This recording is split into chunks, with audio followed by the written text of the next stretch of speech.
So how does guilt and shame in the root chakra affect the balance of the sacral chakra?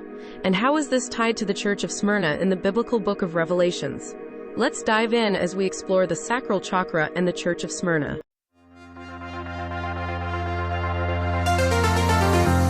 The Church of Smyrna represents the second chakra in the body, located just below the navel. Where we discussed in the previous chakra video about the root chakra, the root is connected to the sexual masculine and feminine energy. The sacral is how it is executed. In Revelations chapter 2 verses 8 through 10, Jesus states he knows tribulation and poverty.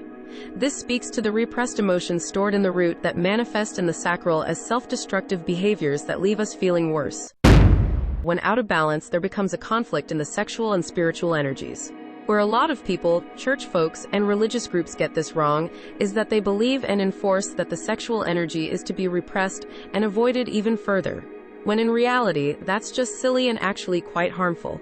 A better approach is to balance the masculine and feminine energy within, so that they can harmonize together for optimal creative self-expression. Okay, but you ask, what does that look like? Hang with me here because I'm about to tie it all up in a nice neat bow by the end of this video. You may have experienced struggle with self-indulgence, whether that be sex, money, food, etc. When unbalanced, the masculine and feminine energy in the root are trying to overpower one another. This could look like a constant fight with yourself. Your feminine energy, which has nothing to do with gender, may be uninhibited in self-expression and cultivating desire without any structure, boundaries, or self-awareness, overpowering your masculine ability to create something of a container for your feminine.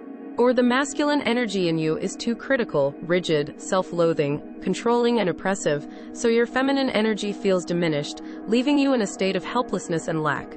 See, the masculine container, consciousness, represents your values and healthy boundaries so that your feminine can create and self-express without the guilt that you're betraying yourself or your own values. So sex isn't bad, neither is money or any earthly pleasure. But the key is how you choose to express and experience those things without betraying your own sense of self. And not a rule somebody else told you. However, to know your sense of self, it takes time to learn what it is you value. What are your needs and expectations around sex, money, and pleasure? Start asking yourself these questions with curiosity and non-judgment. So when we stop abusing the expression of our sacral chakra, whether that be overindulgence or repression, we can start to bring more balance into the body. This has a domino effect. The root can now work in harmony with the sacral. Just as the masculine and feminine energy within your root can work together to express healthily up to the sacral. And the sexual energy can continue to flow, but now on a conscious spiritual frequency. This, my friends, is balance. See, I told you I would sum it all up. But wait, I have more.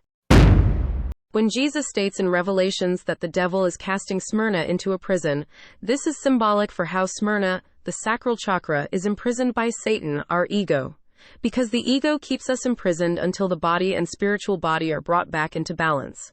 I hope you enjoyed this video. Stay tuned for the next installment in our chakra series, where we discuss the solar plexus and the Church of Pergamum, which is key in shifting our overall consciousness.